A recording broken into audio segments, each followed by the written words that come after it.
In the spring of 1973, 473 American fighting men, newly released prisoners of war, came home from Hanoi. These men would agree that this film might be one of the most important you'll ever see.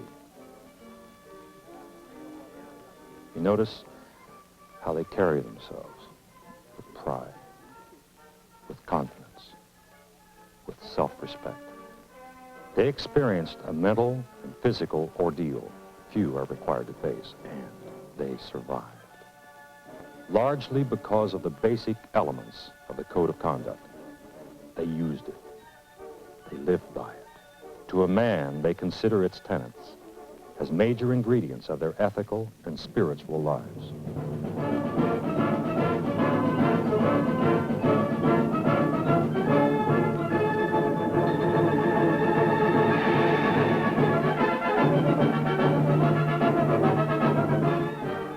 What is this code, this document, that evokes such positive response?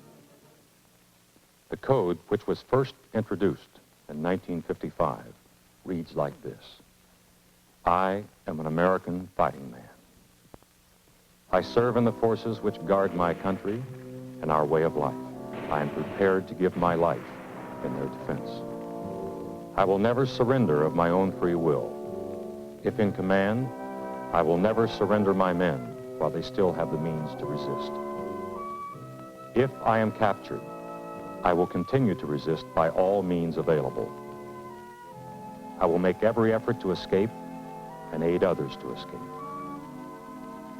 I will accept neither parole nor special favors from the enemy. If I become a prisoner of war, I will keep faith with my fellow prisoners. I will give no information or take part in any action which might be harmful to my comrades. If I am senior, I will take command. If not, I will obey the lawful orders of those appointed over me and will back them up in every way. When questioned, should I become a prisoner of war, I'm required to give name, rank, service number, and date of birth. I will evade answering further questions to the utmost of my ability. I will make no oral or written statements disloyal to my country and its allies or harmful to their cause.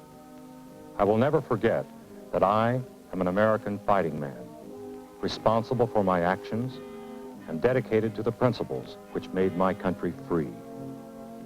I will trust in my God and the United States of America. Have you got any heartburn with that? You find anything you can't live with? Probably not. In fact, in the next few minutes, we're going to show you how the code will help you and what it will mean to you in your continuing career as a member of the United States Armed Forces. The code works, but you don't have to take my word for it.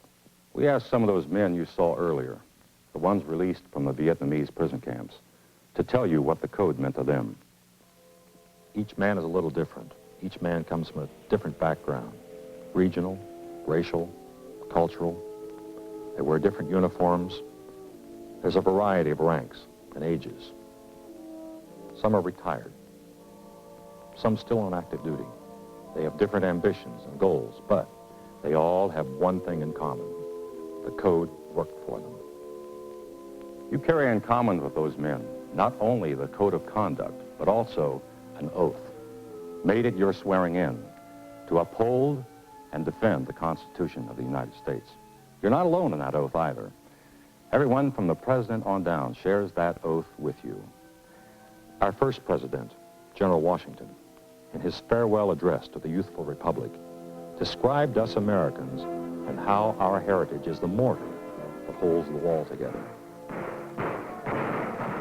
He said, with slight shades of difference, you have the same religion, manners, habits, and political principles. You have, in common cause, fought and triumphed together. The independence and liberty you possess are the work of joint councils and joint efforts, of common dangers, sufferings, and successes. Courage is not a virtue confined to the Revolutionary Patriot or the World War II Marine at Iwo Jima. It is a not uncommon commodity. Bob Fant is a former POW and a retired Navy radar intercept officer who's been an instructor in the Navy survival school system. We asked Bob about this quality called courage. Courage is a very complex quality. There are various forms of courage and levels of courage. Basically, I think courage is doing the right thing when you know the risk of pain, personal injury, and even death is high. But you go ahead and you do this thing because you know it's right. You know it's your mission, your job. You know that the success or survival of your whole operation, your company or platoon, or your aircraft or ship's mission depends upon you carrying out your end of the bargain. It's a job you've been trained to do.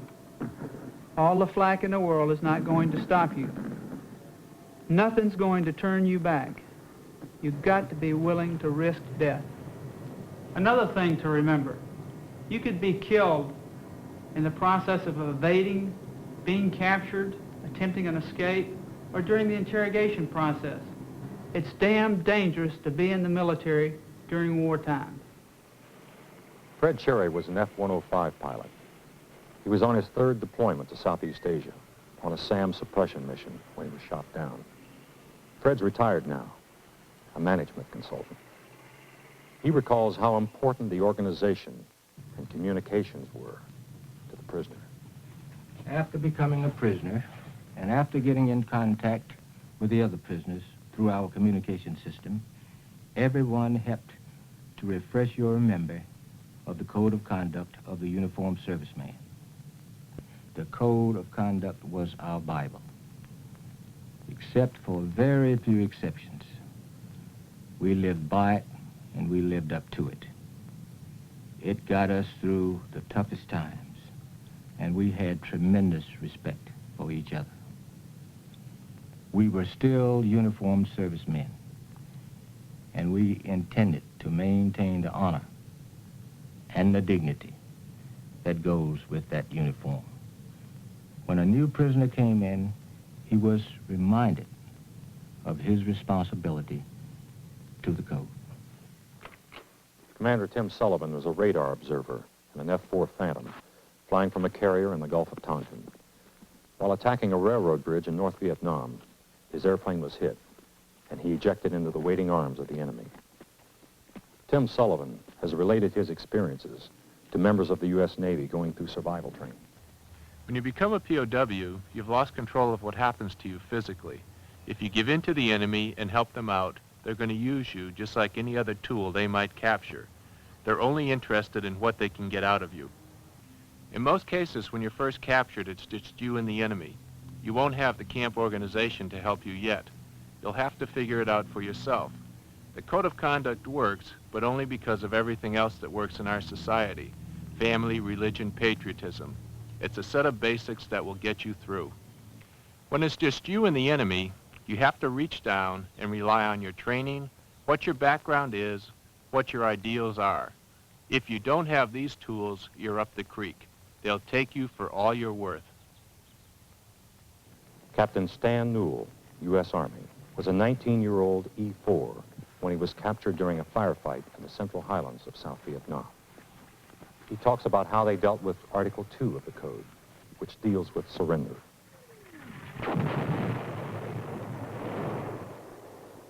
The battle lasted for about 4 hours, and maybe up until the last hour or 45 minutes, the thought of surrender or defeat never crossed anyone's mind, not mine anyway. The assumption was everyone believed that help was on the way. But then, the last hour when things started looking bad, and we hadn't had any contact with our higher units for quite a while, we began to wonder and to worry. There was a staff sergeant with us, Staff Sergeant Montgomery. He died that day.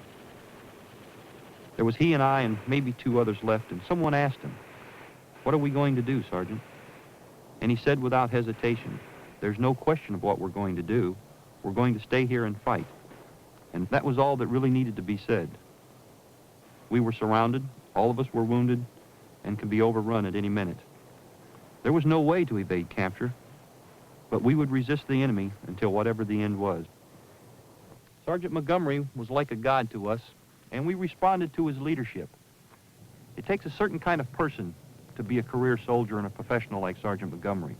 He had some very strong feelings about his country, about what was right and what was wrong, and he was willing to put his life on the line for what he believed.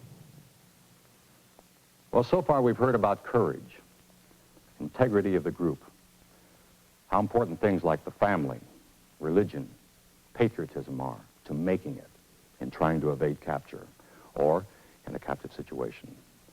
All those you've heard from so far were directly injected into a combat situation. Even if you're not a combat soldier, you could, through a fluke or an accident, find yourself in enemy hands. It happened to one 19-year-old sailor.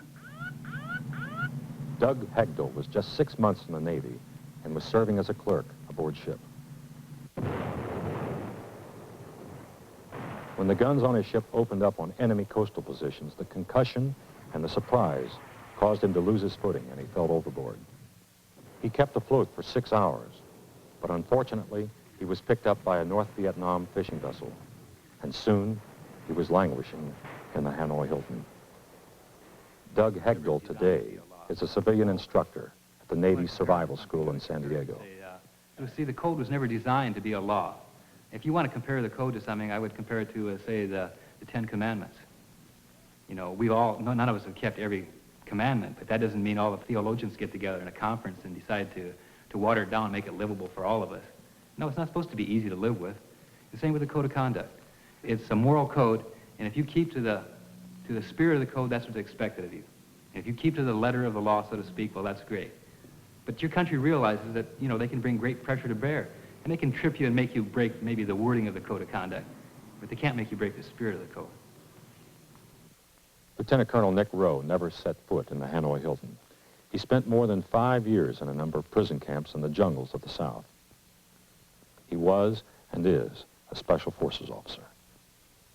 He was captured when his team was overrun by the Viet Cong, and on his 4th attempt, successfully escaped. Indecision is one of the major problems that you'll face as a prisoner of war. The enemy is going to force you to make decisions, and it's up to you to decide what is right and what is wrong, and you have to know the difference. If what you do is right and you know it's right and you take a hit for it, then it's worth it. The code is our guide, and we teach it as a guide. It is there when nothing is black or white, but simply shades of gray.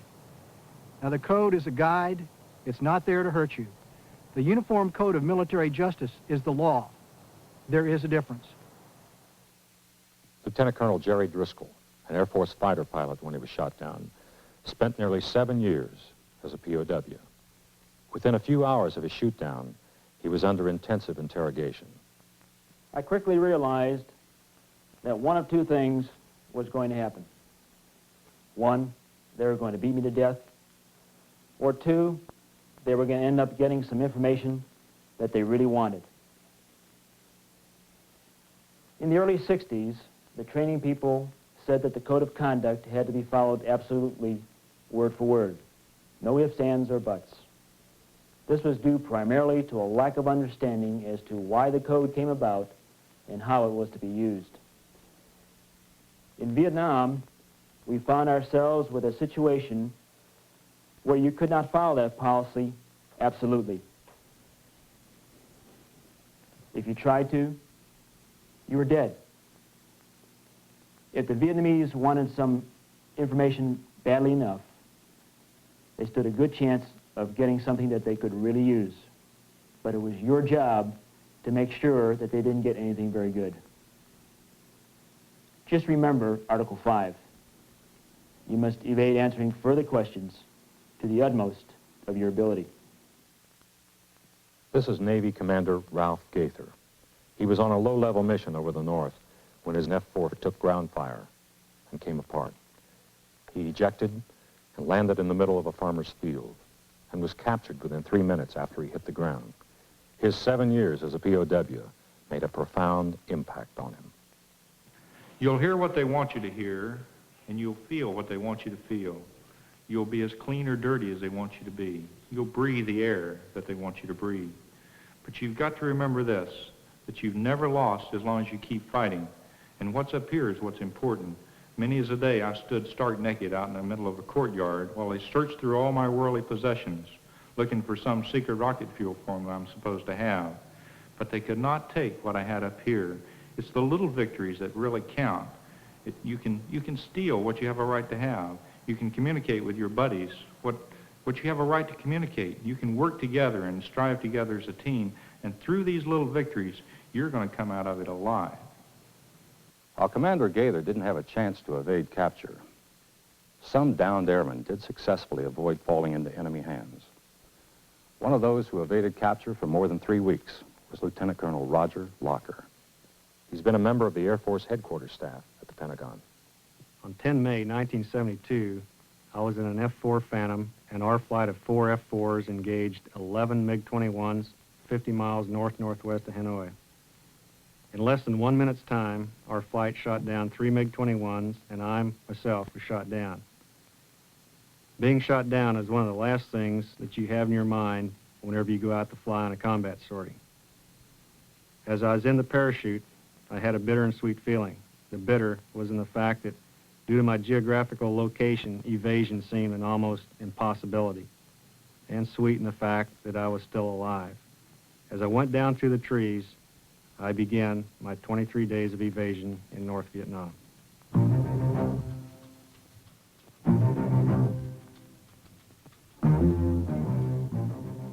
You really don't know what situation you're going to end up in.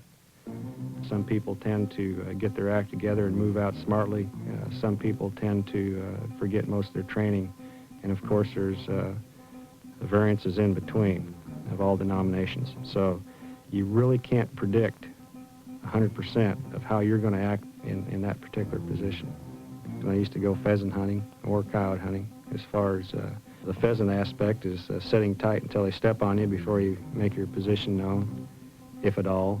And as far as being deceptive, a lot of that came from coyote hunting, when that type animal that was very smart would always have the upper hand, would always be in the position where they could see you. They would always be downwind from you, and they pretty much called the shots. I definitely wasn't trained as good as the Navy SEALs, the Army Special Forces, or Air Force Rescue Forces. However, I had a little bit to keep me going. Not to compare it to the professionals who make their living doing this kind of a job, I was able to do a small portion of it. There's only so much you think you can take of sleeping on the ground, getting bitten by mosquitoes and leeches day in and day out, being hungry, not being able to make as many miles in a day's time as you'd wish. There were times when it'd go through your mind that maybe it's not worth it. Maybe I should blunder on out and get caught. That's not the way.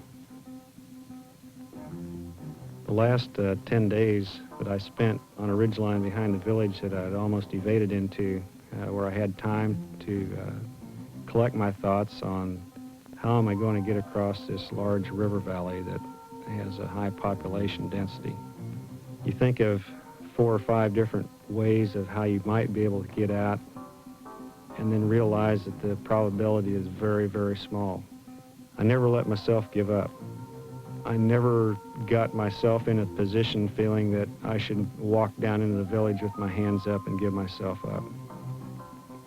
On the 22nd day, I got radio contact with American forces, and a search and rescue effort was initiated. I can't begin to say enough of my respect for the rescue forces that the United States Armed Forces has. By all rights and purposes, I should have been a POW for 11 months. I would emphasize evasion is better than captivity. If it takes you 6 months to go around that valley, you will be free every day of those 6 months. The 7 years and 4 months I was a captive, I could have done a hell of a lot of evading. You have to have a twist of luck in the first place. If you land in the middle of a town or a farmer's field, you're not going to get out. You need training in how to survive off the land, and most important, you have to have a tremendous will to live. You've got to say, I'm not going to die, and there's nothing around me that's going to make me die. Terry Uyeyama was an Air Force RF-4 pilot. When he was shot down, he had a very hard time convincing his captors who he was. This Japanese American endured the confusion the enemy had regarding his identity. His conduct soon revealed that he was an American fighting man. There are many problems you have to face during the initial throes of captivity. You're feeling great pain from your injuries, from open, festering wounds, from additional pain inflicted by the enemy, hunger, thirst, worries about your family, they not knowing whether you're alive or dead, deep self-recrimination over the loss of your backseater. These and many more, both mental and physical. At this juncture, you need something to cling to, something that will keep both your thoughts and actions in line. Name, rank, serial number, date of birth. Resist. Resist with all your powers. Honor your fellow prisoners, honor yourself. The code helped me get these things together. I always tried to abide by the code. I sometimes fell short. But I always knew what I had to do. And it helped me get through the long, long, hard days. We were American fighting men. We were in a hostile, hateful environment. And our only logical and appropriate response was to resist all their efforts to defeat us. You must know exactly what you're going to do when you try to escape. We tried to escape from our jungle camps in South Vietnam. We wanted to be home by Thanksgiving, so we took action. We really didn't plan. We thought it would be easy, I guess. We had no shoes. We didn't plan on how we were going to carry food or water. We didn't even wait for our wounds to heal. Oh, we thought about it for a few days, but we didn't think about the repercussions. The only real planning we did was to smuggle a rock into our hooch to hit the guard with. We just didn't plan, and as a result, we were recaptured in just a few minutes. Needless to say, the treatment got a heck of a lot worse after that. That's the trouble with escapes. You've got to plan them from A to Z. In North Vietnam, getting out of the camps could be relatively easy. Name a night, and we could organize it so that almost all of us would be running around the streets of Hanoi. But where do you go from there? You just can't fade into the population. You're too different. It was frustrating. Even in World War II, when there were many more prisoners and we looked like everybody outside, the percentage of successful escapes was small. But under the command of the senior ranking officer, the organization is there to take advantage of any opportunity to escape or to help others to escape. The key to any successful escape is very good planning. The former Vietnam POWs and the evader you've seen here are graduates of the toughest kind of training school for the fighting man's code of conduct. They could talk to you for hours on how to live by the code and how to live up to it. Of course, we don't have that kind of time here. But I do want to share some parting shots with you. Assume everything the enemy does to you is a technique, some kind of a trick. He might be able to force you into doing something, but he's not going to be able to trick you into something if you assume it's a technique in the first place. If the enemy wants a picture of you or a propaganda statement, they're going to try hard to get it. You must resist to the utmost of your ability. The code requires that.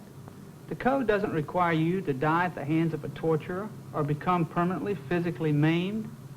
It requires you to stick in there with the physical pain till you just can't take it anymore.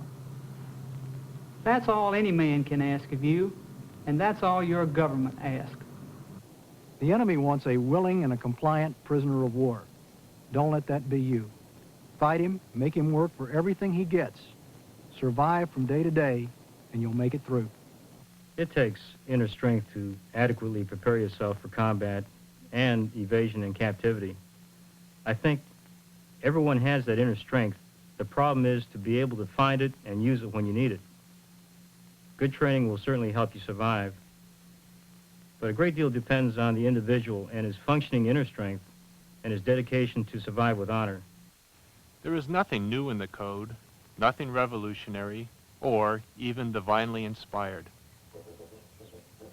All they did was go back after the Korean War and examine all the past POW situations and review what you will do and what you won't do, and put them into an easily understood and easy to remember set of guidelines.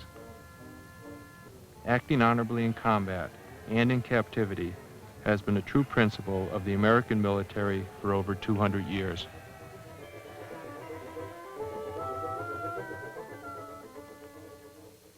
Confidence in your leaders and trust in one another prepares you for combat or captivity. That is a reasonable demand under any situation. The code is central to that kind of conduct. I am back here alive. I can live with myself. I feel good about myself. I feel good about my fellow prisoners who helped me to maintain my self-respect. You can't do it alone. The preamble of the code says, America will make every effort to obtain the early release of its prisoners, and promises that the laws of this land will care for their families while they're away. The guy on a battlefield or in a prison camp must know that America loves him and is taking care of his loved ones.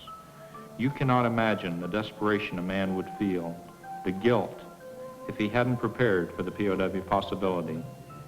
Anybody who might even remotely be subject to captivity should take all legal and official steps available to provide for his family.